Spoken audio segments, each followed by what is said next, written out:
Seja bem-vindo, pecador redimido. Tudo bom?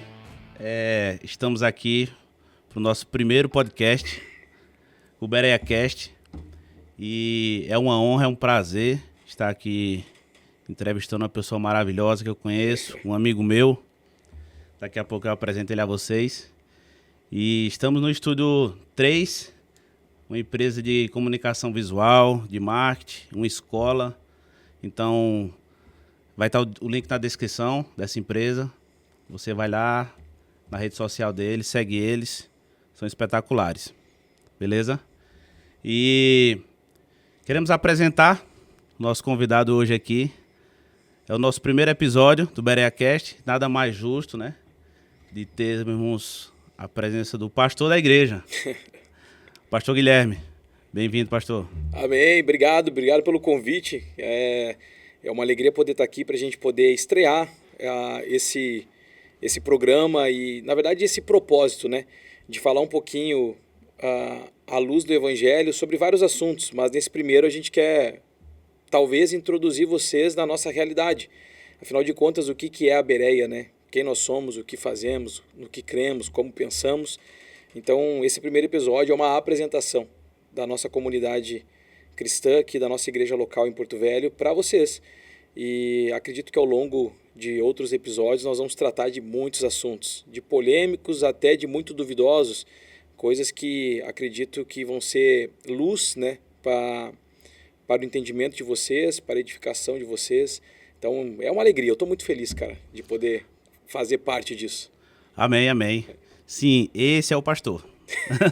Que pega o microfone e não para de falar. Pastor Guilherme, é o gaúcho. Bah. Fala um pouquinho aí, pastor. Gaúcho, Rio Grande do Sul. Pois é, assim, para quem não me conhece, né, eu me chamo Guilherme, eu não sou daqui de Porto Velho. Eu nasci no Rio Grande do Sul e vim para cá em 2003. Janeiro de 2013 eu cheguei em Porto Velho. Cara, literalmente, eu era talvez o mais terrível dos pecadores naquela época, porque o Rio Grande do Sul, ele tem uma peculiaridade, ele é um estado hoje mais apostatado da fé. Nós temos no Rio Grande do Sul, talvez, a menor base missionária do Brasil. Porto Alegre é a capital menos evangelizada do Brasil. Então, o Rio Grande do Sul carece do evangelho, e eu vivi minha infância e minha adolescência lá sem... Eu fui em pequenas igrejas uma vez ou outra com a minha mãe, eu lembro, quando a gente morava em Santa Maria, mas nenhuma lembrança, nenhuma memória e assim, não me recordo de movimentos, né? E aí eu saio de uma capital, de uma região onde o evangelho não era pregado e venho para Porto Velho, onde, salvo engano, Porto Velho é a terceira capital mais evangelizada do Brasil, então aqui o evangelho é muito disseminado, né? E demorei bastante ainda para ser redimido pelo nosso Senhor, né? Por ser chamado para Ele. Mas em 2013 eu cheguei aqui nessa caminhada, então eu já tenho mais tempo de Porto Velho do que de Rio Grande do Sul. Eu digo que eu sou um rondoúcho já, né? É uma mistura rondoniense com gaúcho. Então saiu do 8 pro 80. Cara, do 8 pro 80. Na parte da religião, né? Do meio, da cultura e do clima também, né? Do clima.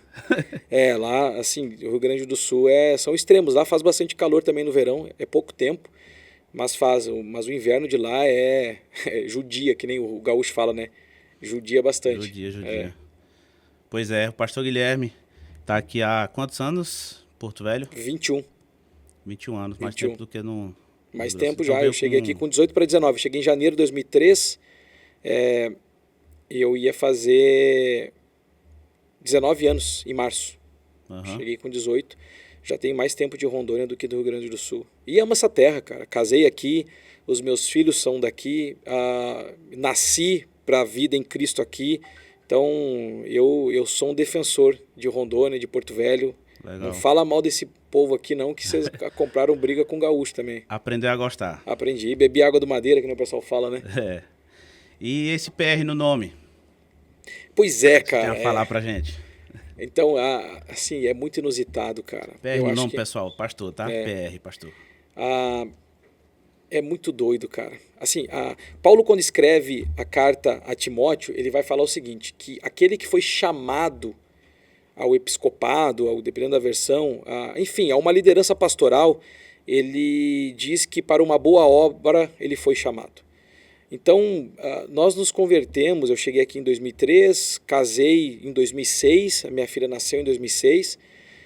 Eu sou casado já há 18 anos com a Karina, nós temos 2 filhos, né, o Victor e a Júlia, minha filha vai fazer 18 anos agora e o Victor tem 15. E até 2012, a nossa vida era uma vida completamente apartada da fé cristã, completamente apartada das bases bíblicas, né? E nós vivíamos conforme o mundo vive, cara. Então, eu como homem, eu era um destruidor, né, de realidades, de história. E esse é um grande problema, porque mais à frente eu fui entender que o homem, no fundo, ele é um grande opressor. E existem 2 formas do homem oprimir. O homem oprime pela imposição e pela omissão. Então, quando a gente conhece o cara que é brucutuzão, brabão, que grita, briga, bate na mulher, esse cara ele é fácil de identificar porque ele faz barulho. Só que eles são minorias na sociedade. E assim, já foi mais maioria lá atrás, agora vem diminuindo, porque cada vez mais essas violências, essas pessoas, elas não têm vez mais no nosso meio. E isso é bom. Só que os omissores também oprimem, e eles estão aí infiltrados de uma forma muito sutil dentro de lares, dentro da realidade de muitas famílias, e eu era um desses caras. Então, eu era um canalha, cara, eu tenho a minha pulseirinha aqui, ó, resista seu bosta, eu era um bosta, entendeu? E eu fazia muitas coisas que não eram orgulho para mim na época, mas porque eu estava envaidecido no desejo, eu estava destruindo a minha vida conjugal, a minha vida profissional, a minha vida relacional com os meus filhos, a minha vida estava indo de ladeira abaixo até 2012. E aí, de forma muito inusitada, cara, um pastor, convidado pela minha cunhada, lá em Rio Branco, a minha cunhada morava em Rio Branco, a irmã da Karina, ela morava lá em Rio Branco, e ela foi num seminário onde um pastor aqui de Porto Velho estava dando seminário. O nome do seminário era Veredas Antigas. E nesse seminário ela conheceu esse pastor e falou assim, olha, minha irmã mora em Porto Velho, você podia fazer uma visita a ela, visita a minha mãe e tal. E ele falou, não, eu vou, e ele foi. Assim, de uma forma muito despretensiosa, ela pediu, ele como um bom pastor foi, e ele fez uma visita num dia de semana, pela manhã, na casa da minha sogra, e nesse dia a Karina estava lá tomando café com a mãe dela, e a gente mora meio que de lado de casa, e eu lembro que ali ele fez um convite para a Karina de ir ao culto naquele domingo, e eu lembro assim, que Karina e eu, nós casamos numa igreja cristã, na igreja católica, e nós íamos uma vez que outra na missa, fomos uma vez ou outra na Mundial, e assim, fomos em algumas igrejas, entendeu? Mas era muito esporádico, completamente apartado. Sem compromisso nenhum? Sem nenhum, cara. Completamente sim, sem entender nada do que acontecia. Não. Eu ia mais porque eu não queria confusão. Essa era a realidade. E aí eu lembro que ela chegou em casa num domingo, eu estava vendo jogo de futebol com meu pai. Os meus pais moravam aqui em Porto Velho na época. Eles vieram aqui, moraram acho que 3 anos e voltaram para o sul. Hoje eles moram lá. E aí estava eu e meu pai, né, a gente estava vendo o jogo. E a Karina chegou em casa e a Karina sempre foi muito pra frente, assim. Cara, eu sem Jesus era um bosta e ela sem Jesus ela era terrível também. Bom, enfim, ninguém sem Jesus, nenhuma pessoa sem Jesus presta para alguma coisa. E aí eu lembro que ela falou assim, hoje nós vamos pro culto, um pastor tal nos convidou para tal coisa, e eu já tinha negado umas 2 vezes a ida em alguma igreja, e eu falei, cara, vai dar confusão, quer saber de uma coisa? Vamos. Aí eu lembro que a gente se arrumou, meu pai foi embora, eu me arrumei, e a gente foi pro culto. Nós moramos aqui na região central de Porto Velho, a igreja era lá na Zona Leste, Igreja Resgate. Pastor Luiz Fabiano Batistella, pastor Adriana, os nossos pastores, né, por muitos anos, cara, pessoas que nós amamos, nos receberam lá naquele culto. Eu cheguei lá, cara, uma igreja bem dentro do bairro mesmo, Três Marias. Já conheceu eles no dia que chegou lá? Eu conheci ele naquele dia, eu não conhecia eles. Uhum. Eles se apresentaram e tal, porque ele tinha feito convite, ele não esperava que ela fosse. E aí ela foi, e aí eles nos receberam, eu fiquei bem assustado, porque era uma igreja pentecostal e eu basicamente não frequentava a igreja. E aquele barulho e choro e tal, e eu ali... Gente. E eu lembro, assim, bastante gente, a igreja, acho que uns 300 já, membros, 300 pessoas, bem lotada.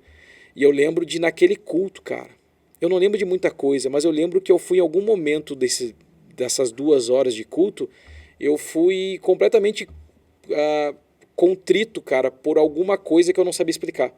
Eu comecei a chorar, assim, o pior de tudo, quando as coisas de Deus acontecem na tua vida, é que você tá ali fisicamente expressando algo que você não tá entendendo. Eu lembro que eu chorava e eu ficava assim, cara, o que que tá acontecendo?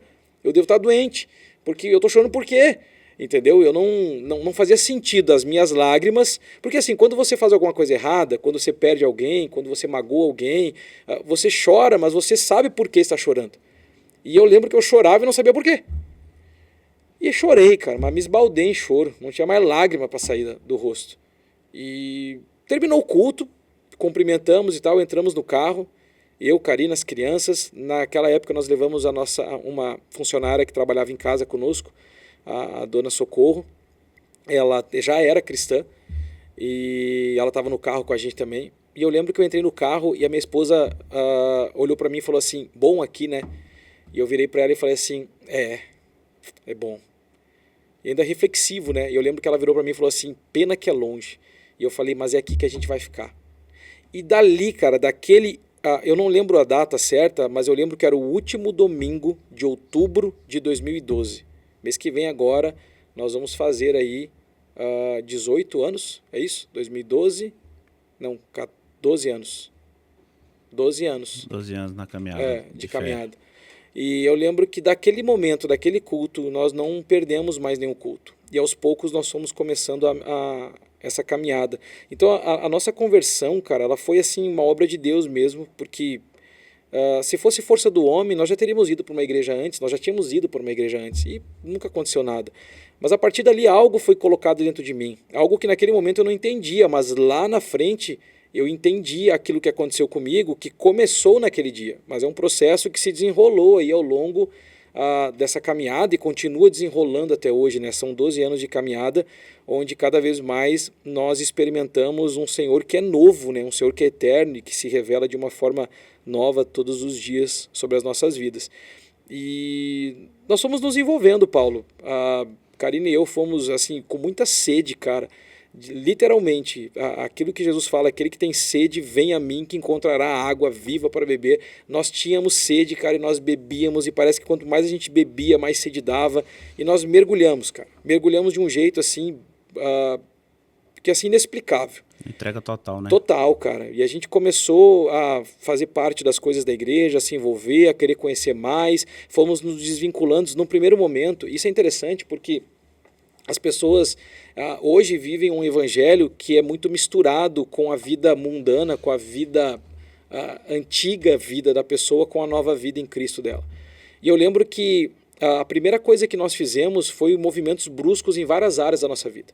Nós cortamos muitos relacionamentos, nós abandonamos muitas formas que eram fonte de pecado, de pensamentos errados, de ações. Por exemplo, eu lembro que eu lembro de ter feito algo, cara, que hoje eu não faria, mas hoje eu entendo porque eu fiz. Eu peguei uma pilha de CD que eu tinha, cara. Eu tinha muitos CDs, velho, mas muitos CDs, cara. Gastava muito dinheiro com CD, era uma das brigas que eu tinha com a Karina. E aí eu lembro que, na época do CD ainda, cara, se tiver gente nova vendo isso aí, não vai nem saber o que é CD, né? Mas... Parece um mito, né? E se eu falar da cassete, cara, eu tenho uma foto do Vitor, pequenininho, cara, enrolado com a fita cassete que ele pegou minha, que eu tinha gravado uns negócios. Eu tenho um som lá ainda que toca cassete. Mas enfim, e aí eu pego que eu fiz uma fogueira, cara, com esse monte de CD. Taquei fogo em tudo, cara. A famosa fogueira santa. E assim, hoje eu não faria isso, mas eu entendo porque eu fiz lá atrás. Porque eu precisava de uma ruptura forte com coisas que ainda... Eu era uma pessoa neófita, fraca na fé, eu estava começando a conhecer Cristo, e eu não tinha ainda maturidade para viver algumas liberdades que a palavra me dá naquele momento. Então, foram movimentos bruscos, cara, rupturas bruscas, relacionamentos com coisas desse mundo.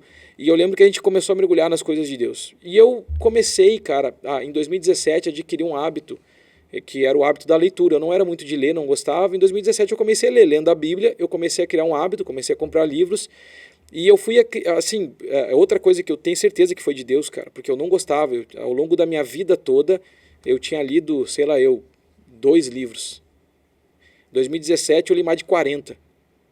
E aí 2018 também outra pancada, 2019 também. E hoje eu tenho uma biblioteca lá, assim, como um bom leitor, eu mais compro o livro do que leio, né? Mas eu leio bastante. Então assim, eu fui começando a ler. E nesse processo de ler, eu fui me maravilhando, cara, com as coisas de Deus. Fui entendendo alguns chamados do Senhor para minha vida. Eu lembro que, eu não vou lembrar agora o ano certo, cara, 2017, eu acho que foi por aí. Bem na época da leitura também, eu comecei um curso pastoral com o pastor lá da igreja, numa outra igreja. Foi um primeiro contato com a área de ensino pastoral. E naquele primeiro momento foi algo edificante, né? Hoje não faz tanto sentido por causa de várias coisas que a maturidade vai trazendo na vida do cristão, mas naquele momento foi uma base inicial que eu tive. Uhum. E a partir dali eu tive a oportunidade de pegar essa base e entender também se aquilo era uma única coisa que existia ou existiam outras vertentes, fazer comparações, entender certo e errado. Uhum. E nós começamos a nos envolver com processos de lideranças na igreja, né? Começamos a cuidar montamos uma célula lá em casa. Gerenciar os ministérios, alguns ministérios. Mais à frente a gente começou a ficar responsável porque Deus fez uma obra linda no nosso casamento, cara. Assim, o que Deus fez, cara, no meu casamento foi algo completamente, foi um milagre, assim. A gente fica muito abismado quando a gente vê uma pessoa doente ser curada, quando você vê essas coisas que são impossíveis para a ciência, né? Mas eu digo que eu fui alvo de um dos maiores milagres possíveis, cara. A restauração de uma família completamente destruída. Um homem, um cafajeste, um cara que não valia nada, começando a recuperar, a restaurar tudo que ele destruiu. Relacionamento conjugal, paternidade, vida como homem, né? A hombridade dentro da sua casa, assumindo responsabilidades, a minha esposa também mudando de forma paralela. Então, assim, nós experimentamos, cara, com os nossos olhos, cara, algo que eu posso falar para você que é um dos maiores milagres, a restauração de uma família. Porque é muito mais fácil você hoje separar. Eu tô com um problema, eu separo. Eu vou lá, encontro outra, porque normalmente a fonte do meu problema é a pessoa que está do meu lado. Então eu vou lá, deixo ela e procuro outra. Aí eu descubro depois que ela é um problema também. E assim a gente vai trocando. E aí para ficar, pra merda ficar pior mesmo, eu faço um filho na primeira, faço um filho na segunda, faço um filho na terceira. Então eu tenho 3, 4 filhos, um de cada mulher, não tem nenhuma. Sim. Isso é muito comum. Então restaurar é muito mais difícil, cara. E nós experimentamos isso. Então a transformação, vocês entendem o que é uma pessoa transformada porque vocês passaram por isso, né? Demais, cara. Demais. Pastor, essa vontade de mudança, de realmente convergir, né?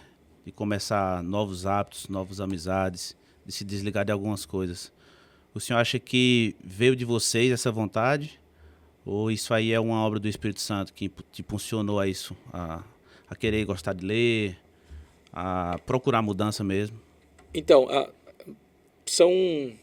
eu acredito que essa parte da leitura, a parte do desejo pelas coisas do Senhor é uma obra do Espírito, porque eu nunca tive isso. Mas quando eu falo de deixar algumas coisas, também mas também existe uma influência do meio que você convive. Então, quando você está numa igreja, você que chega numa igreja, você sempre vai ser alvo de uma cosmovisão daquela igreja. Uma forma como aquela igreja vê, pensa, vive. Por isso que a gente está fazendo esse episódio, que é para que as pessoas possam conhecer um pouquinho do que nós, como Bereia, pensamos hoje, qual é a nossa proposta, o que nós cremos, como que nós nos movemos. Então, quando eu cheguei na Resgate, sem saber disso, irmãos, assim, a gente não sabe dessas coisas. Hoje a gente olha para trás e entende, mas naquele momento não. Mas eu estava sendo inserido num novo ambiente, que pensa coletivamente de um jeito, que vive a coletividade de outro, que tem costumes, que tem manias, que tem expressões. Então, quando você é inserido naquele meio, você acaba aprendendo essas coisas. E você aprende algumas coisas que não são bíblicas, mas são benéficas. Tem localidades que são coisas também que não são bíblicas e não são benéficas. Então, assim, todo mundo que chega em algum lugar vai ter que experimentar e viver isso daí. E a maturidade na fé vai fazer com que você comece a desassociar o que é evangelho do Senhor, o que é ordenança bíblica, do que é costume. Então, nós vivemos uma obra do Espírito em nós, nos movendo para muitas coisas. Eu creio que quando nós rompemos com muitas coisas lá atrás, nós rompemos por uma mistura de padrão de igreja, mas também de algo que era necessário para nós. Porque assim, imagina só, se você tem uma Ferrari, e aí você tem um filho de 5 anos, você olha para a Ferrari, olha para o seu filho e fala, essas duas coisas juntas não tem como dar certo. Não dá certo. Não tem. Mas o seu filho que tem 5 anos, ele vai crescer, ele vai ter 25 em algum dia. E você vai ter a sua Ferrari. Você vai falar assim, olha, já faz sentido meu filho com a Ferrari. Então existem coisas na caminhada cristã que em algum momento, principalmente no inicial, onde não existe maturidade, coisas não farão sentido. Você precisa separar delas abruptamente. É um processo de santificação, que é uma obra do Espírito, com uma intencionalidade do homem. A partir dali, você vai amadurecendo. E talvez você nunca volte para aquele ambiente, porque aquilo ali é algo que você vai ter que romper de uma forma para sempre. Mas outras coisas, talvez você vai poder retornar lá. Hoje, por exemplo, eu não tenho problema com uma música. Se eu tivesse os meus CDs da época, eu ouviria hoje, né? Graças a Deus pelo Spotify, né? Que não precisa mais de CD. Seriam raros, né? Seriam raros, né? Mas eu entendo que lá atrás isso seria um problema. Sim. Entendeu? Uhum. Porque a música mexe com sentimento, com memória, com um monte de coisa. Então lá atrás seria um problema. Hoje não é mais. Por quê? Porque nós crescemos numa maturidade. Nós desenvolvemos uma maturidade. E que já podemos visitar alguns ambientes que não são pecaminosos, que não são problemáticos.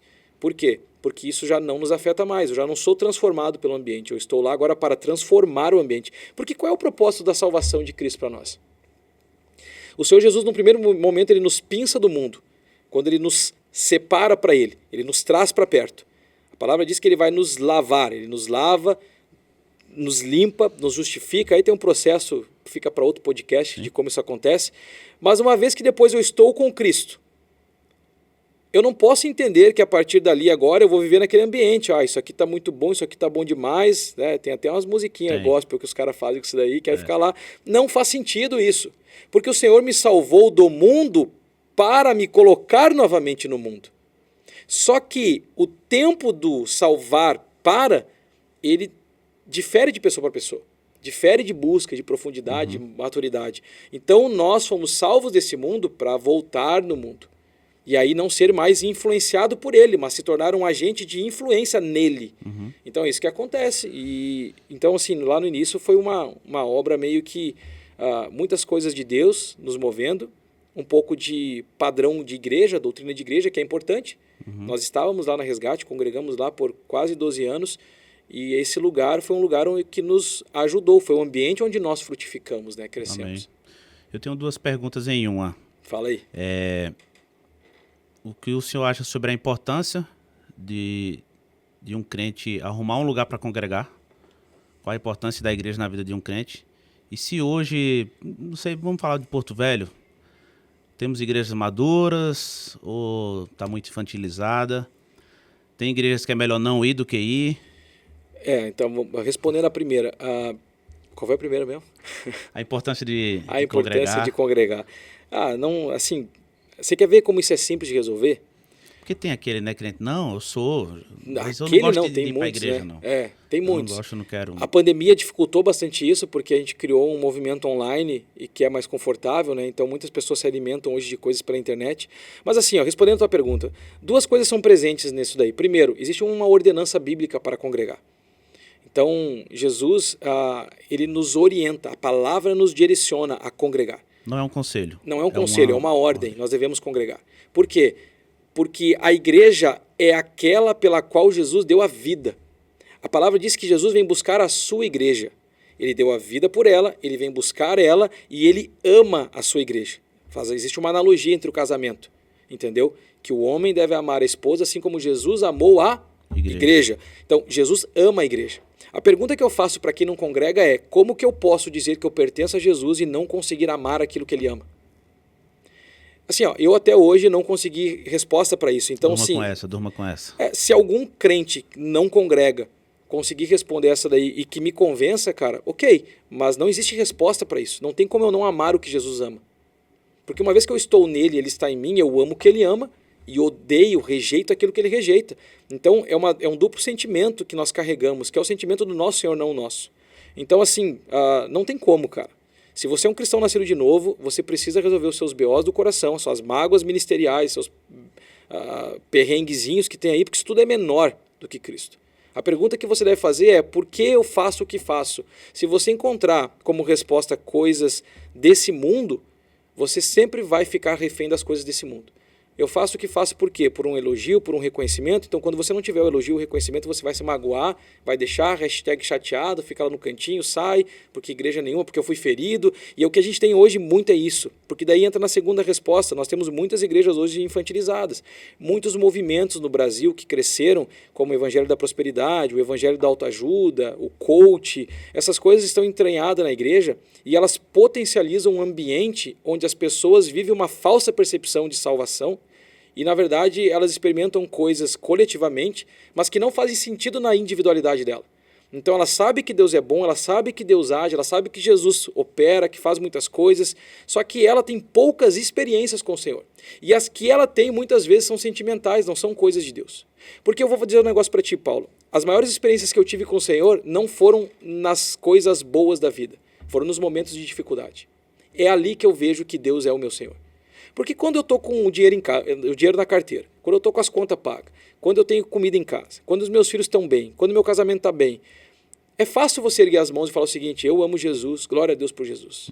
Agora eu quero saber no tempo de deserto, de vale, quando as coisas começam a dar errado, se você realmente tem o seu Senhor como o seu Senhor. É nesse tempo que você vai experimentar uma provisão que homem não consegue dar, só Ele pode. É Ele que te nutre, é Ele que te sustenta nos vales. E se você conseguiu passar por isso, você teve experiências com o seu Senhor que ninguém te tira. E você não vai viver, cara, essas palhaçadas que as pessoas vivem. Eu tô magoadinho com isso. Não, porque eu tenho um Senhor, eu amo Ele, eu amo a igreja dele, eu vou lutar por ela. E os problemas nós vamos corrigir. Nós vamos para cima, vamos corrigir, cara, vamos embate, vamos confrontar. Mas isso não é, assim, o meu relacionamento com Deus está num andar acima e tudo está abaixo. Então tudo que é menor do que o meu relacionamento com o Senhor, eu resolvo aqui. Igreja, congregação, mágoa, birra, tudo está aqui embaixo. Não, aquilo que ele representa é maior. Então eu não posso deixar de congregar porque eu estou chateado com a liderança de uma igreja. Assim, não tem lógica. E nós temos hoje igrejas que não são saudáveis. Não são saudáveis na sua teologia, não são saudáveis na sua eclesiologia, não são saudáveis em vários processos. E isso alimenta cada vez mais uma membresia fraca, imatura, rasa na fé, que não tem, só para te ter uma noção, estatisticamente, aproximadamente 50%, 55% dos pastores nunca leu a Bíblia toda. Quando a gente vai para a membresia, isso vai para 75%, 80% das pessoas que congregam nunca leram a Bíblia.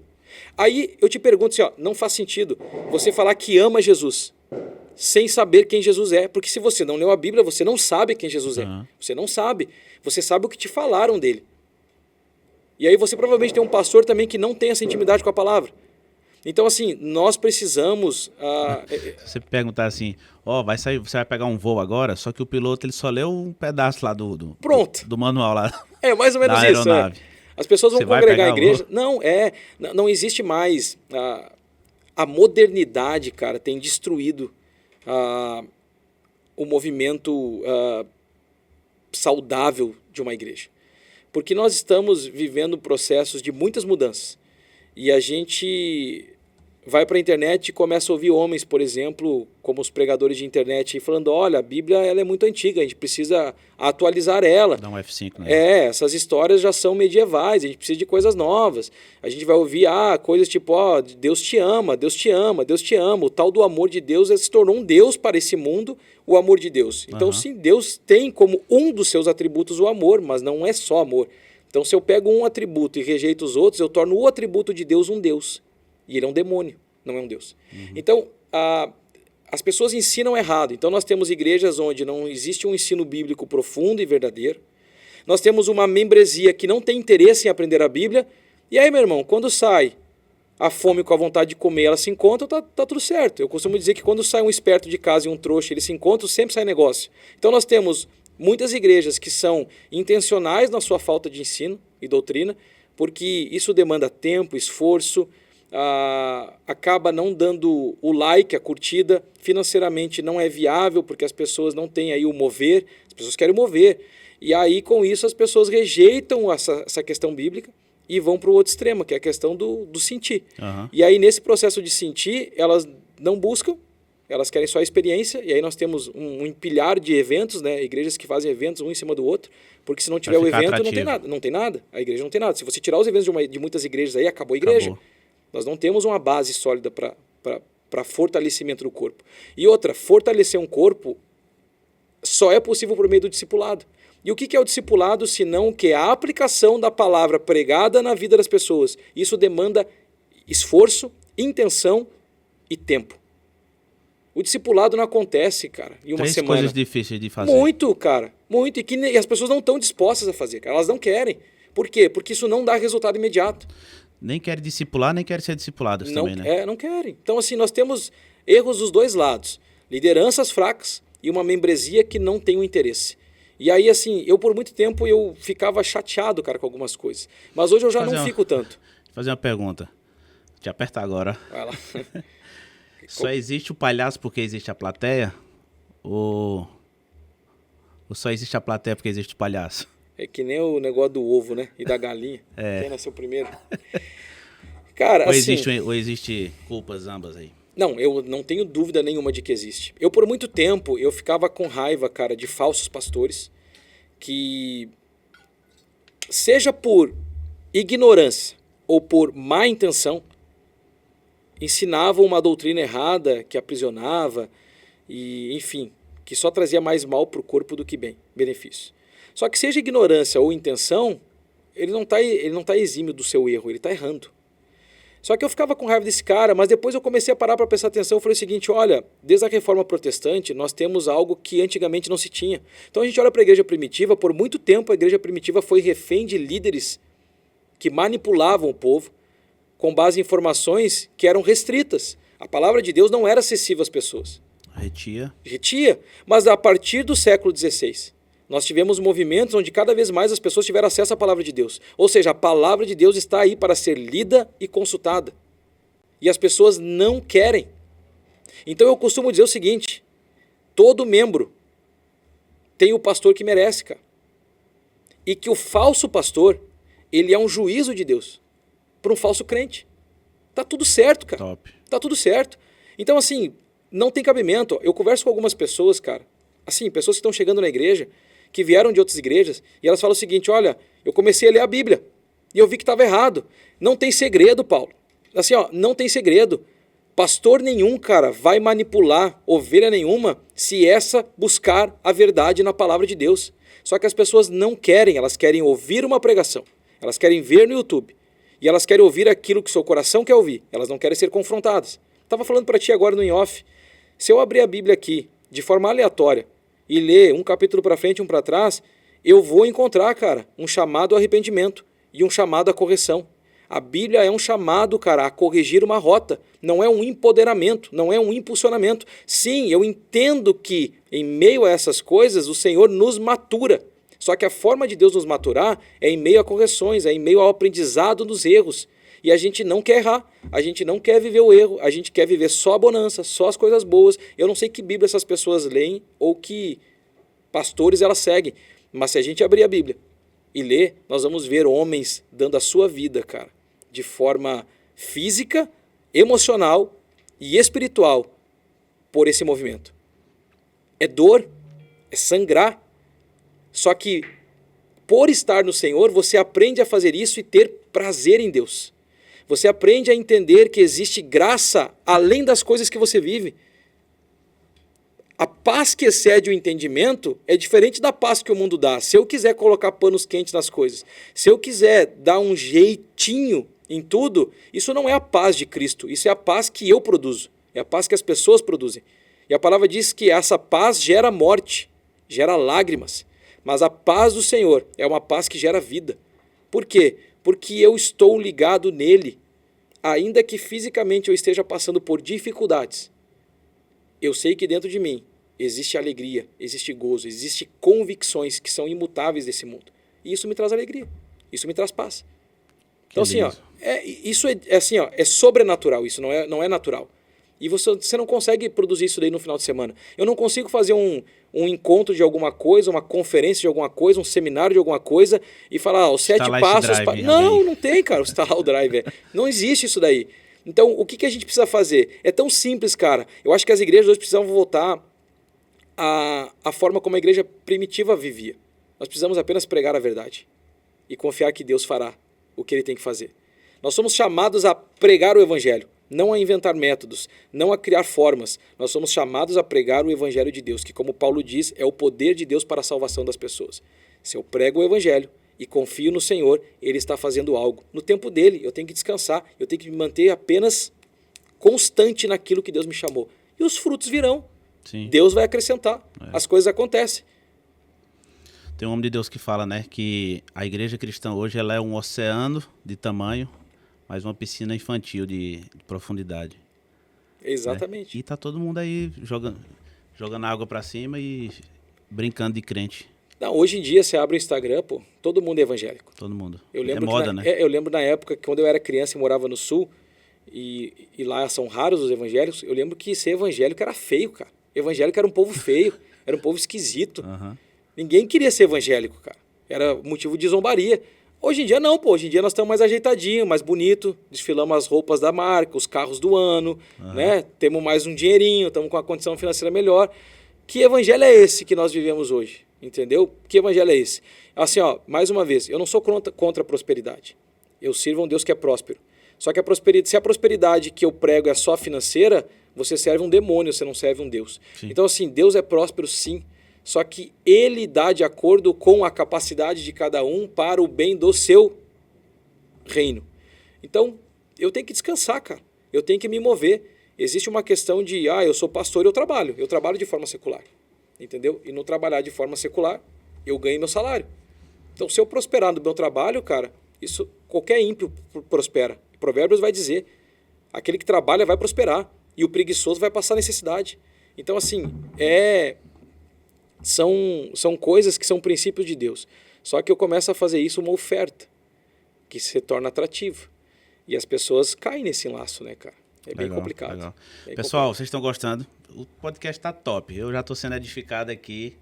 Confesso que eu já até me desliguei, esqueci que eu estava no podcast. E eu estava sendo ministrado aqui com essa aula, né? Podemos chamar até de aula. Tem uma pergunta do internauta aqui, tá?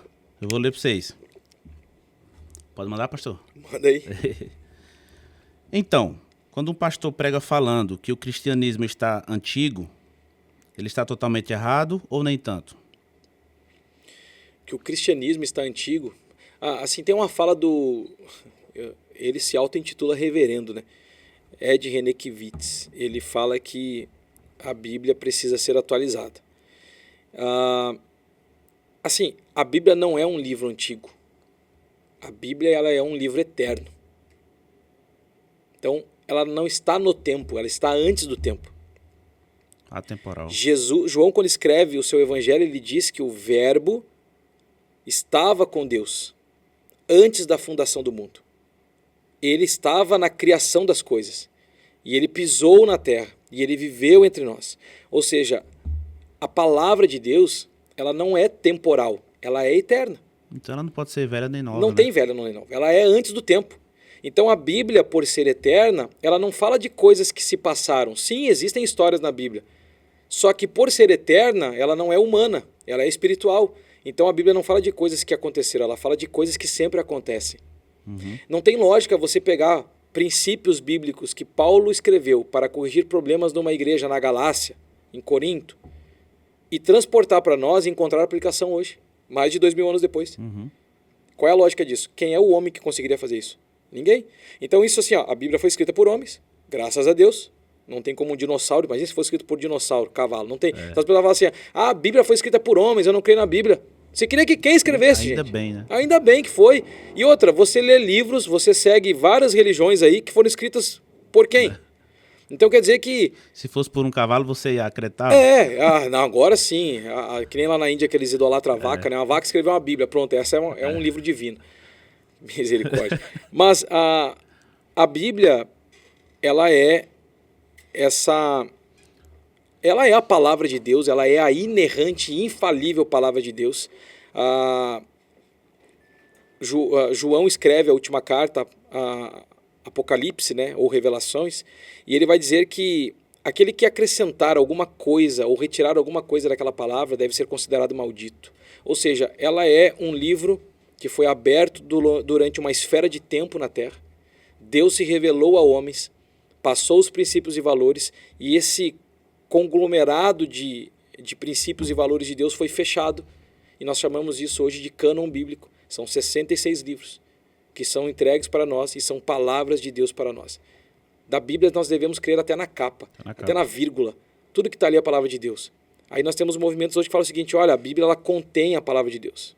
Isso é perigoso, porque se a Bíblia contém a palavra de Deus, ela contém a palavra de outras pessoas também, de homens, e ela não é palavra de homens, ela é palavra de Deus, de ponta a ponta. Não é só o que Jesus disse que é de Deus, é tudo que está lá. É o que os apóstolos escreveram, é o que os profetas escreveram. Todos falaram, sendo instrumentos do Espírito Santo para nos trazer uma mensagem que foi escrita para épocas específicas, mas que por ser espiritual encontra-se aplicáveis nas nossas vidas hoje, mais de 2.000 anos depois, 5.000 anos depois, se a gente pegar princípios do Antigo Testamento. Sim, sim. Porque se a gente for recortar, né, então eu recorto o que eu quiser, você recorta o que você quiser e a gente cria fica nossa fácil. própria Bíblia. É o que as pessoas fazem hoje, né? As pessoas, elas... Assim, existe... Quando você começa a estudar um pouquinho o princípio, a hermenêutica, que é a ciência, né, de estudar a religião, de estudar os pensamentos, né? Você vai ver que uma das formas mais comuns das pessoas se aproximarem da Bíblia é para resolver problemas do seu coração. Então não tem problema, você está passando por um mau momento, por uma dificuldade, e você se aproxima da Bíblia e encontra nela um afago, um abraço, um direcionamento, uma correção, mas você está se aproximando da Bíblia por causa do seu coração. Então, o seu coração está no controle daquilo que você quer naquele momento. Essa é a primeira aproximação que a maioria das pessoas tem nas Escrituras, e ela não está errada, por um princípio. O que a gente não pode é, no passar do tempo, permanecer dessa forma.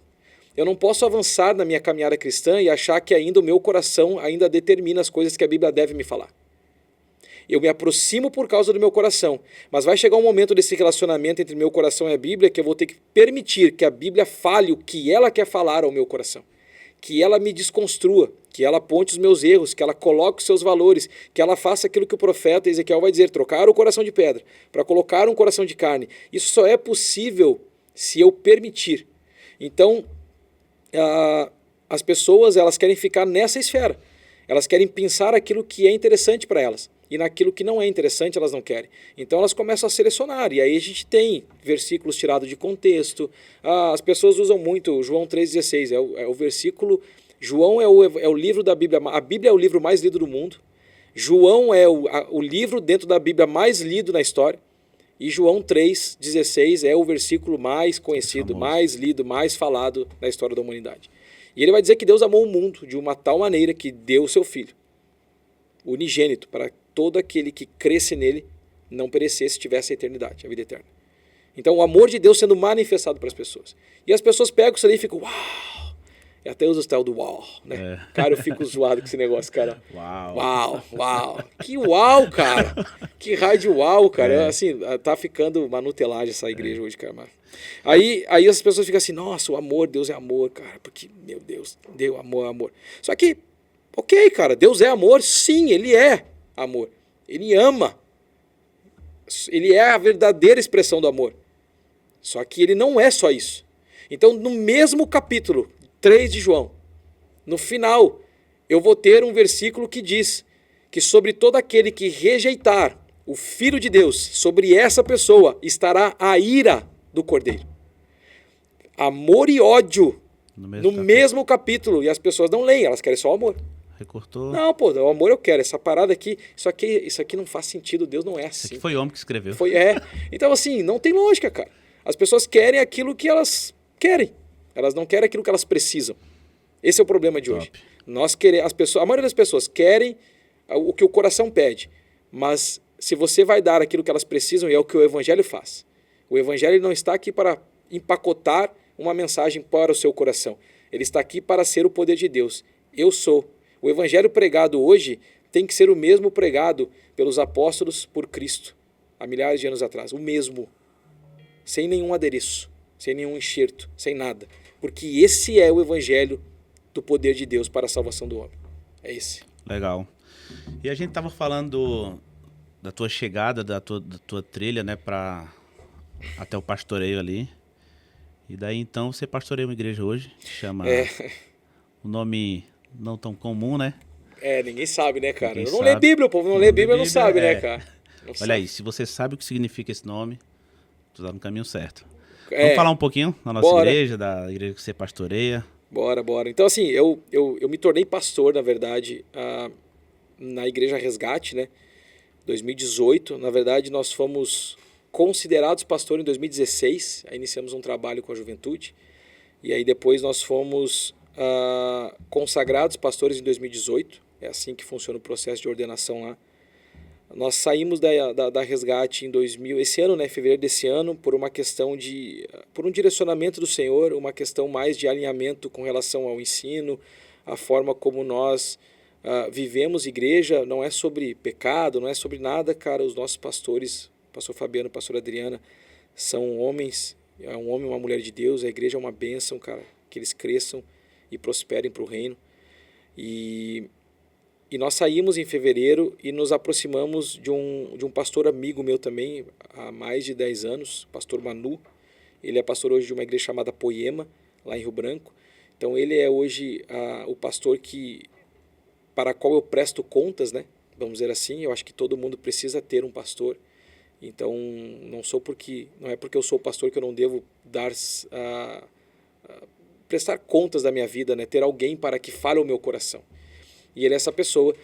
E aí eu lembro que quando a gente fez essa aproximação, nós não tínhamos um nome, porque afinal de contas, quando a gente se aproximou dele, ele era pastor de uma igreja chamada Mais, Comunidade Cristã Mais, lá em Rio Branco, CCM. E ele estava num processo de transição para a Poema. E aí a gente não sabia se nós íamos, saindo da Resgate, nos tornar Mais, ou se nós iríamos começar como um ministério independente. Então nós ficamos aí uns 45 dias sem nome. Mas como a gente, assim, irmãos, a gente estava vivendo igreja, não deixou, nós nos desvinculamos da Resgate num final de semana e continuamos congregando como se a vida não mudou, nós continuamos fazendo o que nós fazíamos. Não era placa, não era o nome, nós tínhamos uma família ali que congregava e nós continuamos. E eu lembro que a minha esposa começou a orar, nós abrimos um grupo no WhatsApp para sugestões, e assim, as sugestões vieram, cara, muito voltada à família. Nós temos uma igreja que ela tem um viés familiar muito grande, né? Homem, mulher, filhos. Nós temos um conceito familiar dentro do nosso chamado, Karine e eu, um chamado voltado para a família. Então, no nosso meio congregam famílias, a gente quase não tem solteiros lá. Só os filhos das famílias que estão lá. São poucos os solteiros. E aí nós, na busca pelo nome, eu saí para trabalhar um dia, a minha esposa ficou em casa, ela foi limpar a casa, e ela disse que ela estava no banheiro, limpando o banheiro, e ela falou assim, na cabeça dela veio Bereia. Aí ela, Bereia. Ela falou assim, isso está na Bíblia, ela não lembrava onde. E aí ela foi lá para a Bíblia, abrindo, Atos capítulo 17. Vai falar sobre Bereia, vai falar sobre um povo. E a palavra vai dizer que os bereanos, eles eram mais nobres que os tessalônicos. Porque eles receberam a visita de Paulo. Paulo ele sai meio que fugido de Tessalônica e vai para Bereia. E as pessoas que viviam naquele lugar recebem Paulo e ouvem o evangelho pregado por ele. É uma e cidade. Se convertem. Bereia. É uma cidade. Bereia é uma cidade. Uhum. E eles se convertem ao evangelho. Só que olha o que acontece com essa igreja, cara. É assim, o sentimento bereano, cara, corre no nosso sangue, assim, desde muito antes de nós ser Bereia. Porque a igreja de Bereia, ao receber Paulo e ouvir a mensagem do evangelho, ela ia para as escrituras validar o que ele pregava. Então, olha só o nível de maturidade, cara. Onde eu tenho um pastor pregando uma mensagem e as pessoas lá embaixo validando a mensagem pregada na palavra. Se nós fizéssemos isso hoje, meu irmão, nós não tínhamos metade dos problemas que nós temos. Metade, muito mais da metade dos problemas. Acabamos de falar, né? Acabamos de falar de muita coisa, cara. E era nada mais, nada menos do que Paulo, né? O apóstolo Paulo. Então assim, imagina só. Avaliado. Pois é, ele sendo avaliado, pô. E eles receberam a palavra com amor, cara. E validavam se o que Paulo pregava estava escrito. E lógico que estava escrito. E lógico que deu certo. Uhum. E aí eu muito resistente com o nome, cara, que eu falei, nomezinho feio, cara. Bereia. E assim, o mais comum é a gente falar da nossa igreja, as pessoas ficarem assim, Bereia. Pastores, cara, eu vou pra lugares assim, eu sou lá da Bereia. Bereia. As pessoas não sabem, pô, que tá lá, que tá na Bíblia. Legal. Entendeu? E aí eu lembro o seguinte, eu meio que na agonia, assim, com o nome, eu falei, será que é de Deus, cara? Aí eu marquei uma reunião com o pastor Manu. A gente faz uns encontros por Meet, né? E eu fui conversar com ele. Eu falei assim, Manu, a gente definiu um nome. Eu falei, vai ser Bereia. Ele falou, não acredito. Eu falei, não acredito por quê? Ele falou, deixa eu te contar um negócio. Ele estava me falando. Eu tive uma reunião com eu não lembro se foi um dos pastores da Poema lá de Taubaté, em São Paulo. E aí ele falou assim, conversa vem, conversa vai. E eles entenderam que a Poema precisava amadurecer mais na questão do ensino da palavra, dentro do corpo. Uma igreja grande, tem várias congregações já. E aí eles fizeram um piloto para começar a ensinar a Bíblia para a igreja, lá em Taubaté, que é onde é a sede da igreja aqui no Brasil. E o nome do piloto, o nome do projeto deles é Bereanos. Aí ele me falou isso, eu falei assim, é isso aí, cara, vai ser Bereia. E aí a gente correu atrás de desenvolver a logo, e assim, aí a logo tem outra, cara, é outra coisa à parte. Nós, na verdade, tu me sugeriu, né, a menina que fez a criação da marca lá para tua empresa, e tu sugeriu ela pra gente, eu lembro que a gente entrou em contato com ela, e ela me mandou um questionário com 1 quilhão de perguntas.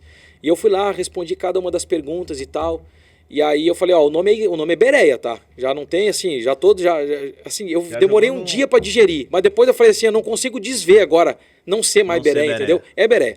Aí, tá, aí fui lá, eu quero, Gosta de café? Então vamos lá. Vai lá. Gosto de café, mexeu com os meus sentimentos agora. Aí eu lembro que eu respondi o questionário para ela. Aí depois de responder o questionário, ela pediu para mim gravar alguns áudios falando um pouquinho mais do que nós pensava, do sentimento, né? E eu gravei, acho que deu quase 40 minutos de áudio somados de WhatsApp. É quase um podcast, cara. Pronto, eu gravei assim. Já evangelizou a e ela já é crente, cara, já era crente. Amém. Que benção. Aí eu lembro que ela entendeu e ela, na hora de apresentar a marca, cara, eu fiquei abismado, porque ela entendeu muito, cara, o que a gente era. Uma das coisas que eu mais lutava, cara, para fazer acontecer, lutava não, ainda luto, né, como pastor, é a ideia da gente proporcionar algo que a gente tem perdido cada vez mais. Eu vou explicar para vocês. Dentro de um viver igreja, é muito comum a gente correr para extremos. Então, o que a gente tem hoje muito claro no meio das igrejas? Extremos. Igrejas super avivadas, onde a experiência é o alvo de todo o movimento da igreja. Eu preciso viver algumas experiências. Eu preciso sentir o toque, o aba, e aí vem as músicas, as luzes. Tudo é feito para proporcionar um sentimento. E assim, eu não estou dizendo que isso é errado, tá? Eu estou dizendo que esse conjunto de coisas, quando correm para um extremo, produzem um erro. Então, as pessoas vivem isso daí. Somente querem experimentar o poder de Deus.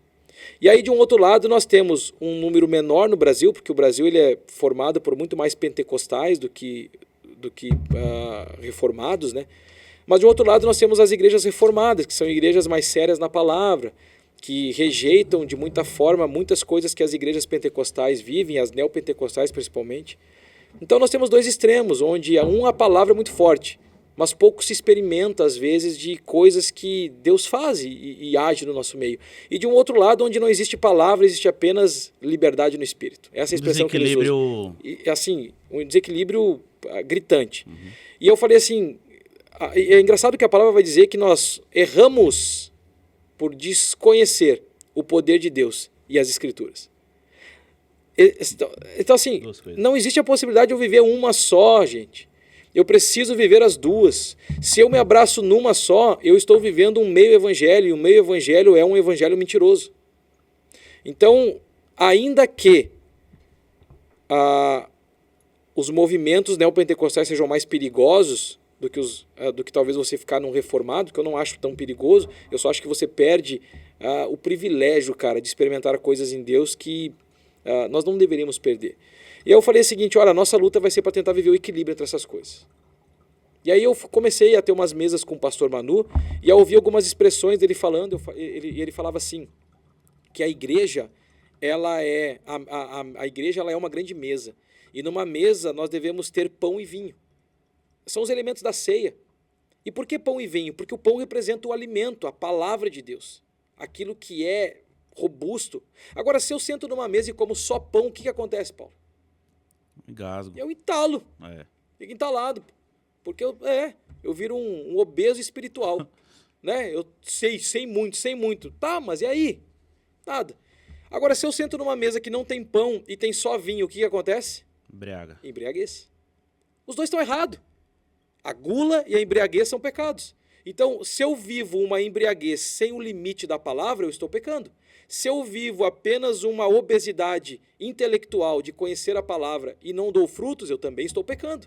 E eu falei, o correto é pão e vinho, nós precisamos unir essas coisas, nós temos que ter uma mesa onde exista pão e vinho. Nós vamos viver a palavra de Deus. E nós vamos viver o poder de Deus. E aí ela criou uma frase, ela disse que pegou uma frase dentro do meu Instagram. E a frase diz o seguinte, dentro do meu Instagram não, ela pegou uma frase dos áudios que eu mandei para ela, e essa frase se tornou eu não sei como é que chama, Davi? O slogan da Bereia. E a frase diz o seguinte, ó, tudo que Deus tem para nós se moverá por meio da sua palavra. Eu falei, pronto, é isso. Existe uma espiritualidade para ser vivida por todos os cristãos na Bíblia. E a gente não deve querer viver nada aquém dessa espiritualidade e nem nada além dela. Viver aquém dela é rejeitar o vinho de Jesus sobre as nossas vidas, o vinho novo, o derramar do Espírito. E eu acho que aí a linha reformada rejeita um pouco disso. Mas viver aquém dessa espiritualidade é se embriagar. E aí nós temos o outro lado que vive além dela.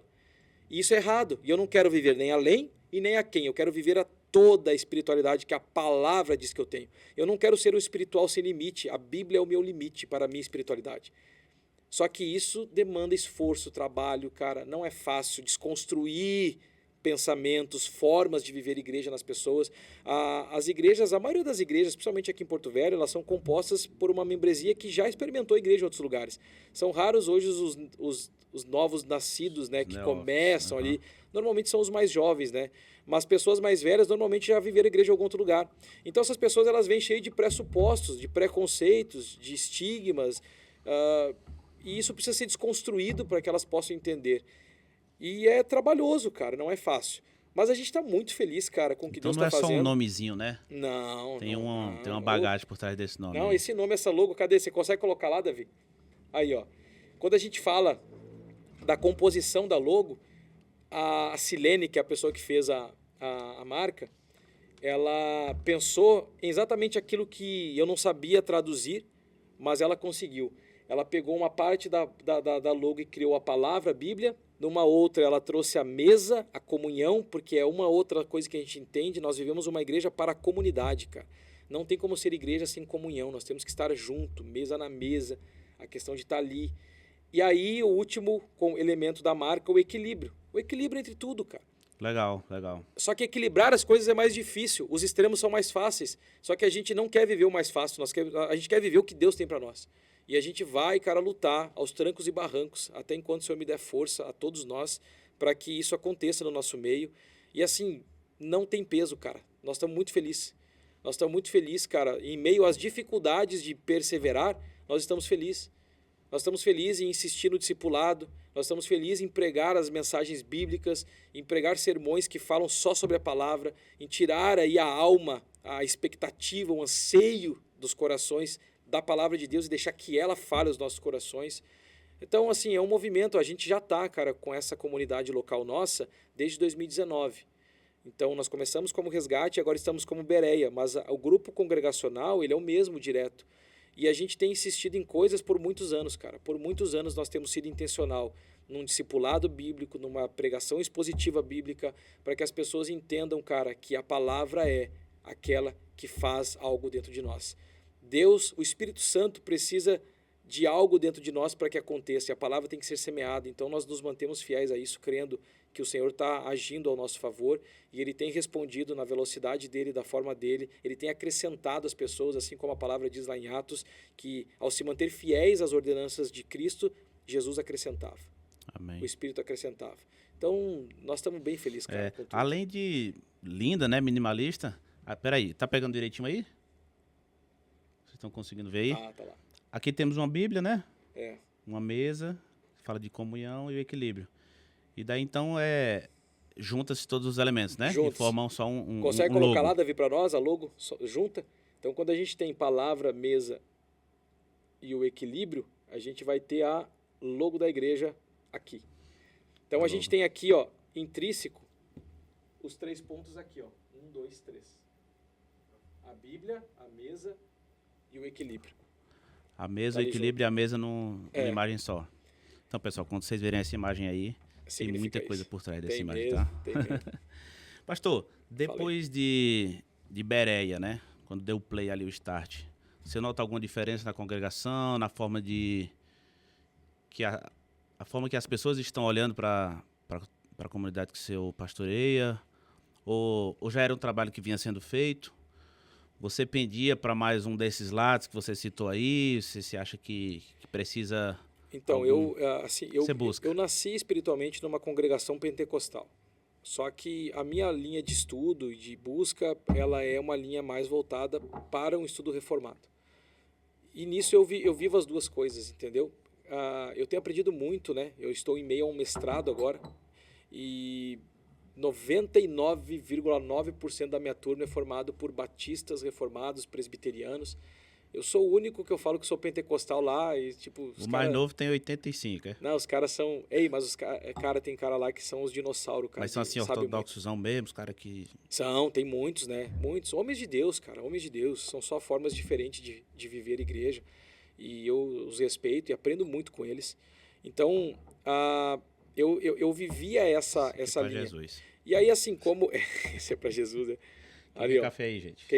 Gosta de café, não gosta de café? Tem plateia aqui, pessoal. Aí os cara, ó, deixa eu ensinar um negócio pra vocês aqui, ó, antes da gente... Deixa eu ver se a gente consegue pegar aqui. Vai pegar aqui, ó. Você tá vendo a cor desse café aqui, ó? Também é cultura, hein? Do Paulo ali, ó. Fala aqui, pastor, no microfone aqui. Tá vendo a cor desse café aqui, ó? Isso aqui é café, meus irmãos. Que café preto não existe, não. Só no nome. Só no nome, preto café. Mas vamos lá. Então, nessa ideia de viver a igreja, a gente tentou sempre buscar esse equilíbrio. E eu percebi que, enquanto nós estávamos como resgate, eu me sentia um pouco fora da curva daquilo que a igreja, a congregação era. Então, isso me incomodou por um tempo, porque quando a gente anda em discordância em algumas coisas, isso pode ser prejudicial. Então, por uma simples questão de alinhamento e de forma de pensar, nós nos separamos. E a partir dali, nós começamos a fluir em algumas coisas que a gente não conseguia fluir. Eu me senti muito mais leve, muito mais em paz sobre tudo isso. E não, assim, não é sobre certo e errado, Paulo. Não é sobre nós estarmos certos, outros errados, ou eles certo e nós errado. É simplesmente sobre pensar de um jeito diferente ao ponto de a gente não conseguir mais andar em unidade. Então, se a gente tem uma divisão, cara, isso destrói, não ajuda. E aí a gente começou esse processo. Só que quando a gente olhava para a nossa congregação, nós já vivíamos isso. Então, sendo Resgate ou Bereia, nós já tínhamos esse posicionamento. O que a gente tem agora é muito mais liberdade. Lógico que foi bem mais difícil no início, porque assim, eu antes pertencia a alguma coisa já estruturada. A partir do momento que nós nos tornamos Bereia, a gente teve que começar do zero um processo. Fundar uma igreja, abrir um estatuto, levantar corpo diretório, abrir conta, abrir CNPJ. A gente tá em meio a esse processo ainda, cara, não está concluído. E isso é cansativo, é burocrático, é uma série de problemas. Mas as pessoas estão felizes. A gente ouve da nossa comunidade uma alegria das pessoas, primeiro, de pertencerem a um lugar onde não existe a exploração, cara. Muitas pessoas viveram aí processos, principalmente visões de igrejas que vivem visões celulares, né? Esse é um problema muito sério na igreja hoje. E nisso as pessoas se machucaram muito, por as pessoas cobrarem e exigirem delas mais uma resposta, um resultado, do que provavelmente estarem preocupadas com a sua vida. E aí eu lembro que a gente começou a ter algumas mesas e conversas com alguns irmãos que chegaram, e eu falava uma frase para eles que eu falo para todo mundo. Eu falei assim, nós como Bereia, como igreja, eu como pastor, não tenho pretensão nenhuma de ter as mãos de vocês antes de ter o coração. Nós não queremos ninguém servindo na igreja antes de conhecer vocês, antes de saber se vocês estão dispostos a serem pastoreados por nós, de terem acessibilidade a nós, de nós termos acessibilidade ao coração de vocês. De que adianta, cara, eu pegar um monte de gente para me servir, sendo que no primeiro problema que eu tiver com ela, ela vai me abandonar, porque ela magoou, porque ela chateou, porque sabe Deus o que acontece. Agora, quando a gente tem o coração das pessoas, a gente tem tudo. Eu tenho as mãos, eu tenho o pensamento. Por quê? Porque ela se tornou um corpo comigo, ela é uma família comigo. Ainda que a gente sofra, que a gente tenha desentendimentos, essas coisas são menores do que o nosso relacionamento. Então não faz sentido. E as pessoas, tipo, muita gente se assustava e falava assim, cara, nunca vi isso, nunca ouvi isso. Quantas vezes eu estou dando o discipulado lá, os estudos, e a gente começa a expor a Bíblia e falar, por exemplo, a gente falou de dízimos agora e ofertas no último estudo, e alguns irmãos falam assim, eu nunca ouvi isso, 10 anos de igreja, cara. Nunca ouvi dessa forma, nunca pensei isso. Por quê? Porque nunca foram ensinados da forma correta. Então, assim, outra coisa, um dia a gente pode fazer um podcast só sobre dízimos e ofertas Legal, aqui. legal. Para nós desconstruir essas Babylonian Churches que tem por aí, cara. Tem muita. Que é muito falado, mas talvez de uma forma bem infantil, né? E maliciosa muitas vezes. As pessoas... existe uma máxima aí, tá? O Davi tá aqui nos bastidores, ele é de marketing, que diz que um dos... como é que chama quando é alguma coisa... Um dos pensamentos majoritários do marketing, não é essa palavra, mas vai sair mesmo agora, é de que as pessoas, elas são movidas a comprar coisas por dois sentimentos. Pela ambição ou pelo medo. Então são as duas áreas que o marketing mais apela para vender coisas. Medo ou ambição. Isso entrou na igreja já. Isso está dentro da igreja. Está dentro das igrejas hoje. Para a tristeza. Triste. A ambição de querer coisas e o medo. O medo, na verdade, ele já faz mais parte de um passado, já não é tão presente hoje. Entendeu? Os famosos versículos, repreenda o devorador. Se você não der o seu dízimo, o devorador vai vir, aí botava o nome nos gafanhotos, lá de Malaquias. Cara, então, assim, não tem lógica. Mas hoje a ambição está muito mais presente. Porque Deus pode te dar. Porque Deus vai fazer. Porque Deus isso, porque Deus é aquilo. Só traga que você vai ter. A igreja Berea relacionada, já que foi falado, né, de dízimos e ofertas, dessa questão de sustento mesmo da igreja, eu noto que é bem saudável, né, essa questão. A membresia, ela entende bem, ela trata com seriedade, né? Eu acredito, como pastor, que eu não posso fazer aquilo que só Deus pode fazer. Então existem coisas que nós temos que fazer e que Deus não vai fazer, porque Ele nos comissionou a fazer. Por exemplo, quando Mateus fala que Jesus, ele narra, capítulo 28, ide e pregar o evangelho a todos, batizando, ensinando. Então não é Jesus que vai vir fazer isso, somos nós. Essa ação é do homem. Comissionado, né? Jesus nos entregou uma missão, e ela é nossa. Não adianta você falar o seguinte, Jesus vai fazer. Não, é você que tem que fazer. Mas existem outras coisas que nós não podemos fazer. Por exemplo, a conversão de um coração. Não é o homem. A palavra diz que o Espírito convence o homem do pecado, da justiça e do juízo. O Espírito, não o homem. Então, se é o Espírito que convence o coração do homem, mediante a pregação do homem, porque assim a loucura do evangelho é essa. Deus podia converter pessoas com um papagaio. Isso é mais fácil, né? Bota aqui no ombro de alguém, repete. Falar. No estalar de Deus ele podia fazer. Mas Deus escolheu. Tu quer questionar a metodologia de Deus? Você um dia luta para ir para o céu.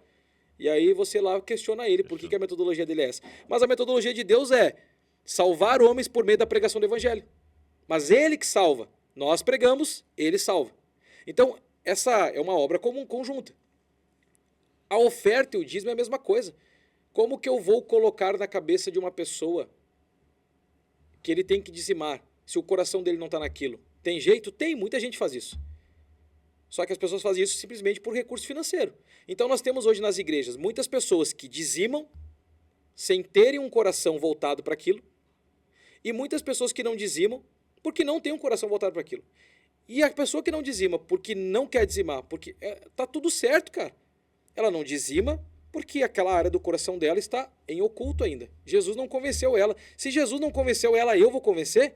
Adianta eu chegar para ela e falar o seguinte, olha, se você não der teu dízimo, você está em pecado, você vai para o inferno. Primeiro porque eu estou criando uma doutrina mentirosa, porque a Bíblia não diz que ninguém vai para o inferno por causa de dízimo.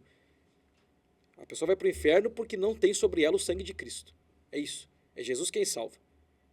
Então, eu não posso amedrontar ela e criar um rito. Ela vai lá e vai dizimar. Nossa, o pastor falou que tem. Tá errado também. Tá errado também. Assim, o problema de dízimo e oferta não é uma questão de ordem de lei. Nós fizemos um ensino nessa última terça e lá eu deixei bem claro para as pessoas que o dízimo ele estava no Antigo Testamento, ele está no Novo Testamento.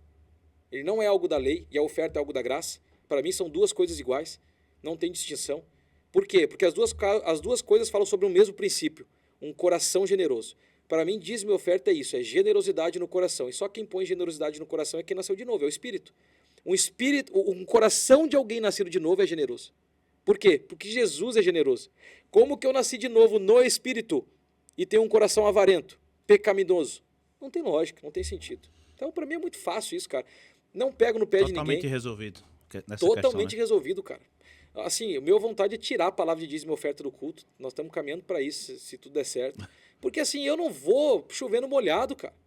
Quem é membro da igreja sabe que aquela igreja depende, cara, de uma contribuição. Outra coisa, você não faz parte de uma família sem contribuir com ela. Não tem. Só criança pequena. É, Quando a gente tem filho pequeno, meus irmãos, até uma certa idade, até uma boa idade, só é passivo dentro da nossa contabilidade de casa. Só sai, não gera resultado nenhum. A mesma coisa, pessoas que chegam na igreja, elas chegam infantis, só geram passivo. Elas usam o ar-condicionado, elas usam o banheiro, elas usam a estrutura, usam a pregação. As pessoas não sabem, por exemplo, para mim montar uma série de sermões, cara, eu vou gastar ali às vezes 200, 300, 400, 500 reais com livros. Aí a plataforma diz... Então assim, tudo envolve custo, cara. E eu conheço tua biblioteca, é grande, hein? Então as Tem pessoas... alguns reais ali. Ali tem uns pila, que nem fala lá no sul, tem uns pila. Então assim, as pessoas E não tempo, querem... né, também? Pois é, eu trabalho, então assim, ó, Trabalha fora. tudo é consumo, cara, tudo é valor agregado. Só que as pessoas chegam no culto do domingo, sentam numa cadeirinha confortável, num ar-condicionado, com uma boa iluminação, com uma boa música, com a pregação, aí tem um cafezinho, aí tem um biscoito. E elas estão ali, falando assim, é isso mesmo, cara, achando que é o pachazão que tem. Não, ok, a gente não está cobrando de você, só que Jesus vai colocar no seu coração a ideia, falar o seguinte, eu sou parte disso, eu não posso só consumir, eu também tenho que produzir, Sim. eu também tenho que dar. Uhum. É generosidade. Então você, assim, com membros nós tratamos assim. Então lá na igreja nós não temos nenhum membro avarento. Vamos chamar assim. Todos os membros dizimam lá na igreja. Nós não temos percentuais fixados, todos os membros dizimam. É voluntário, é do coração. E nós não temos problemas financeiros. Nenhum. Pessoas chegam visitando e elas ofertam e fazem. E essas pessoas a gente não conhece ainda. A partir do momento que elas passam pelo processo para se tornar membros, elas vão aprender, nós vamos ensinar, nós vamos conhecer, nós vamos cobrar. Cobrar não o dinheiro, cobrar o coração dela para entender o que está acontecendo. Porque a gente vai acompanhar, nós vamos discipular. Tem que discipular. A igreja é isso. Acho que você me falou uma vez, a pergunta não é se tá dando ou não tá dando, é o porquê não tá dando e por que tá dando, né? Pronto. Às vezes a pessoa fala assim, a gente vai ver a famosa passagem da viúva, né? Da velhinha, aquela viúva que vai lá e dá as moedinhas. Uhum. Jesus fala que essa, dando as moedinhas, deu muito mais do que todos os outros. Porque não é sobre valor, cara. Só que aí nós temos, assim... Ela deu a vida, né? É nojento, cara, o que a gente vê hoje nas igrejas, em algumas igrejas, né, irmãos? A gente não pode generalizar, mas muitas igrejas nós temos aí, na busca pela prosperidade... muitas campanhas financeiras, muitas ondas. Por exemplo, existe a doutrina das primícias, cara. Os caras são tão covardes, velho, que eles pegam uma passagem bíblica do Antigo Testamento, porque as primícias constam no Antigo Testamento, falam lá. E vai dizer que os primeiros frutos da sua produção, do seu rebanho, das suas sementes, eles tiravam os primeiros frutos e davam para os sacerdotes. Aí vem os covardes de hoje, cara, e cria uma doutrina na igreja dizendo que a pessoa tem que pegar o salário dela, dividir por 30 dias, entender quanto é que custa um dia de salário e ofertar esse um dia de salário na vida do pastor. Isso é uma safadeza assim, sem tamanho, cara. Isso é uma covardia, cara. Esses caras são malignos, isso é diabólico. Mas tem muita gente, cara, envolvida nisso, cara. Membros e pastores. E ninguém fala nada, ninguém faz nada, as pessoas aceitam porque é honra. E aí vem um outro conceito também. Aí ninguém entende nada de dízimo, ninguém entende nada de oferta, ninguém entende nada de honra, ninguém entende nada de princípio. E porque ninguém quer aprender também, aí eu falo dos que estão lá embaixo sofrendo esses abusos, sofrem os abusos porque querem. Eu já também não fico mais chateado com isso. Já fiquei já. Se isso acontecer comigo um dia, pastor, eu vou dizer, rapaz, dia primeiro eu não trabalhei não, ó. Era feriado, né? Não ganhei nada. É uma boa mesmo, é verdade. Pastor, os próximos passos aí, os próximos projetos, tem alguma coisa em mente? Está trabalhando em cima de alguma pauta relacionada à Igreja Berea? Temos. Nós estamos num caminhar agora para a formação do nosso presbitério, né? Então a minha luta agora é pastorear homens, discipular e pastorear alguns homens para que esses homens se tornem pastores ali na frente. A gente precisa de um presbitério masculino e forte para governar a igreja com piedade, com amor, com cuidado. Todos os homens casados, enfim, tá aquilo que está lá, que Paulo escreve a Timóteo, tem um rol de características de um pastor lá. Então, assim, eu não posso inventar um pastor hoje, a Bíblia já diz o que deve ser um pastor. Então, Essa é a nossa meta, formar esse presbitério. Nossa igreja é nova, a gente está caminhando em direção a isso. Nós vamos ter agora, final do ano, um evento para casais também, onde nós sempre trabalhamos muito com casais, cara, nós amamos cuidar de casais, achamos que uma igreja, assim como uma sociedade, ela é uma composição de famílias. Então, como é que eu mudo uma sociedade? Não é botando um presidente, trocando o presidente A, B, C, esses caras não vão resolver problema nenhum na sociedade, não vão. Eu consigo mudar uma sociedade quando as famílias mudam. Porque a sociedade é uma composição de muitas famílias. Quando famílias mudam, nós começamos um movimento para mudar a sociedade.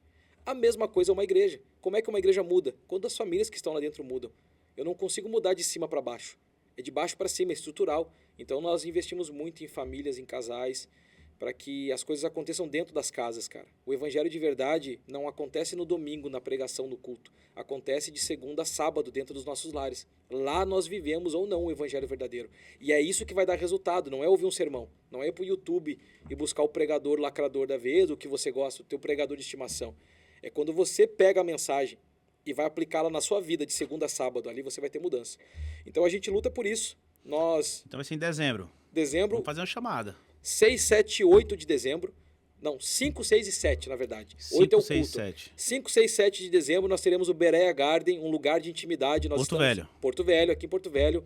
É um evento que já está com inscrições abertas. A gente pode colocar no link depois do podcast para você fazer a sua inscrição. É limitado a 50 casais só. Não tem o 51º, não tem lugar para ele. São 50 casais, 50 100 casais pessoas. já. Nós já temos aí aproximadamente quase 10%. A gente abriu ontem os links já vendido. Abriu ontem, já tem... 10% já foi 10 já. vendido. Não, 10 não. 5, 10% das 5 não, foram 20%, já tem 10 casais. 10 casais. É. Então só tem 40 vagas. Na verdade, 37, porque 3 vagas são dos preletores e tal que a gente está trazendo. Então, né? incluindo eles. A gente está trazendo o pastor Vanderlei e a pastora Cris da Poema lá de São Paulo. E o pastor Manu e a pastora Priscila da Poema de Rio Branco, eles vão estar conosco nesse evento. E serão 4 dias de evento, na verdade. Serão 3 dias de evento e nós encerraremos o Berea Garden no domingo no culto, pela manhã. Uhum. Mas antes disso ainda agora, nesse próximo final de semana, dias 6, 7, 8, é isso? Agora? 4, 5, 6.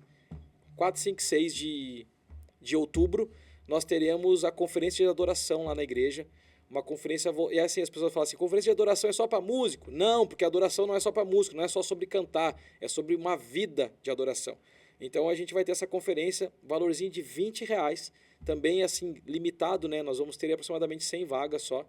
Então corre, dá tempo ainda, a gente tem essa última semana de inscrição, vai estar acontecendo lá na igreja, sexta noite, sábado à noite e domingo pela manhã. Que também terá a presença dos pastores... Pastor Manu, pastora Priscila e a Carla, que é a líder de adoração da Poema lá de Rio Branco, vai estar com a gente aqui. Legal.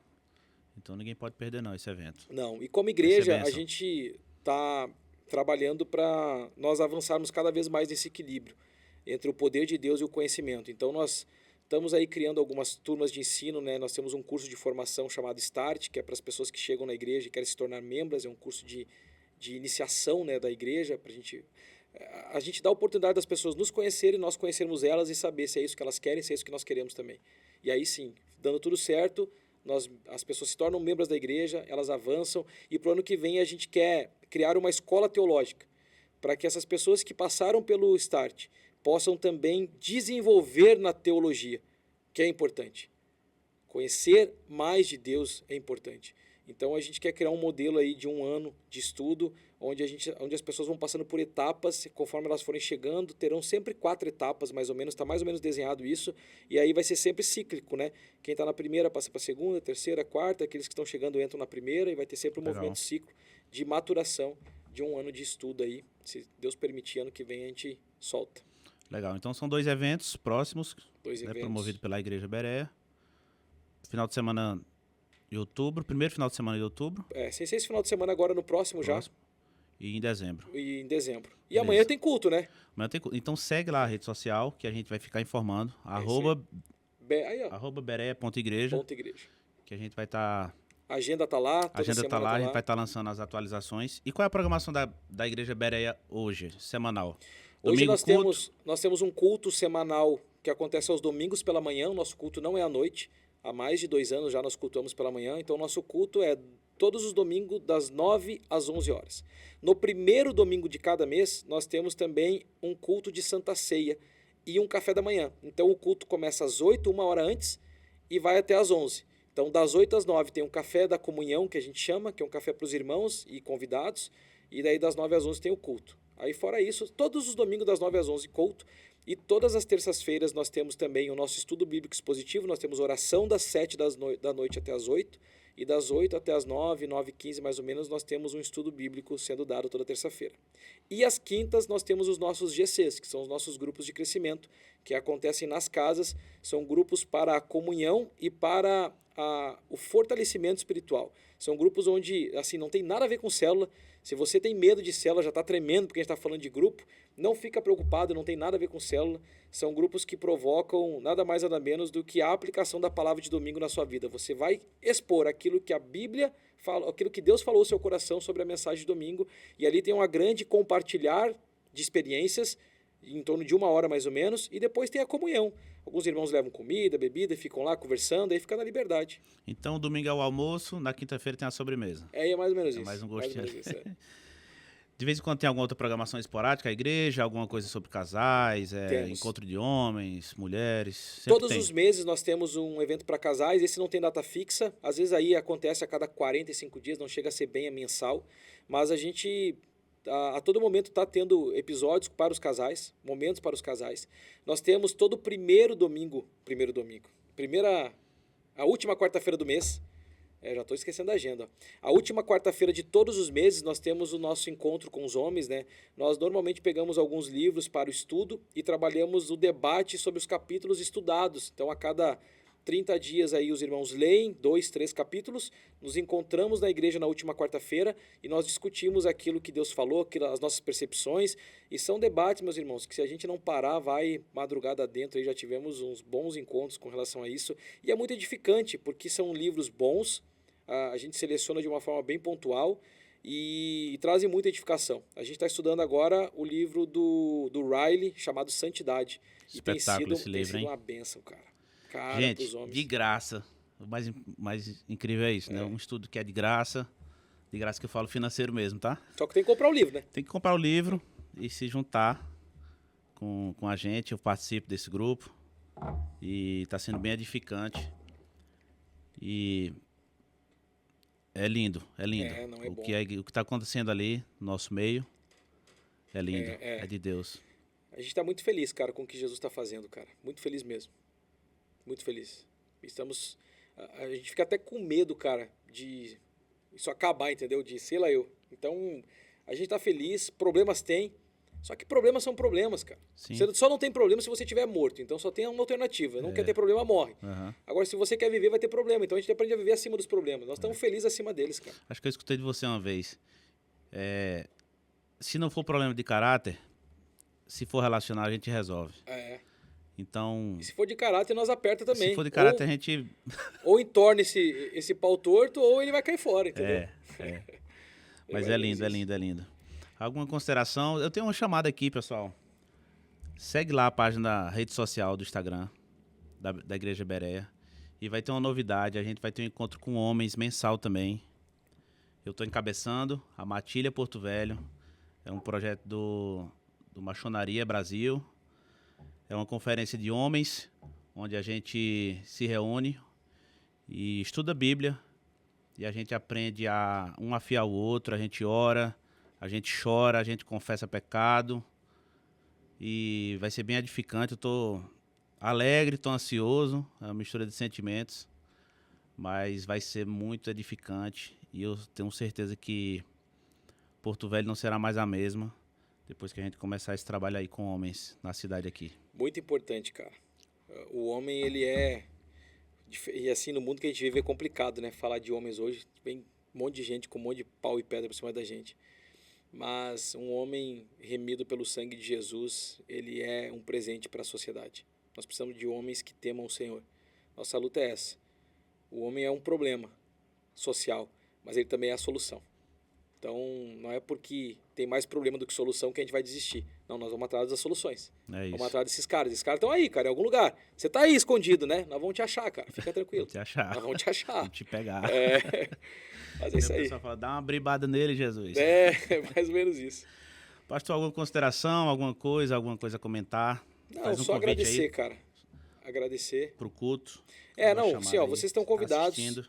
Todos os domingos, 9 horas da manhã. Segue lá no Instagram. O Instagram da igreja, Rua João Goulart, número 1380. Ainda a gente está sem o letreiro lá ainda, porque vai ser colocado essa semana. Mas você vai ver lá, é um prédio com a frente cinza, com alguns detalhes em preto. O João Goulart 1380, Beré Igreja, no Instagram também lá vai ter o endereço. Nos segue lá. No YouTube nós temos o canal também, os cultos são transmitidos ao vivo, né? Bereia.igreja, tudo Bereia.igreja, irmão. Se botar na internet você vai achar. Lá tem as transmissões ao vivo, os vídeos. Se você quiser dar uma conferida no que acontece lá, fica à vontade também. Vai ser uma alegria poder receber vocês lá no nosso meio. Legal. Eu gostei do papo. Você gostou? Gostou, sei que gostou. Então dá uma curtida aí, compartilha, segue o canal. E vamos fazer a chamada pro próximo podcast. Esse aí eu não vou perder, não. Esse vai ser bem. O próximo podcast vai ser... O próximo podcast vai ser... acho que a gente vai estar organizando agora para a próxima semana. Vai estar conosco aí o pastor Manu da Poema lá de Rio Branco. E aí, meu irmão, você prepara a cabeça para fritar os neurônios, que nós vamos para dentro de algum tema aí. Não sei o que vai ser ainda, nós vamos soltar a chamada. Eu vou conversar com ele na terça-feira, eu tenho uma reunião com ele. E a gente vai ver como que vai ser. Mas na próximo final de semana nós vamos gravar o episódio 2 com a presença do pastor Emanuel Prado, da Poema de Rio Branco. Vocês vão conhecer, é diferente. O pastor Manu é diferente. Ele é uma benção, cara, é uma benção. Então é isso, pastor Guilherme. Amém. Obrigadão. Que é isso, cara, estou muito feliz. Prazer. Startamos, prazer mesmo. começamos. Startamos. É o primeiro de muitos. Muito bom estar contigo aqui. Valeu, cara, tamo junto. Valeu, mano. Valeu, até mais. Tchau, tchau, gente.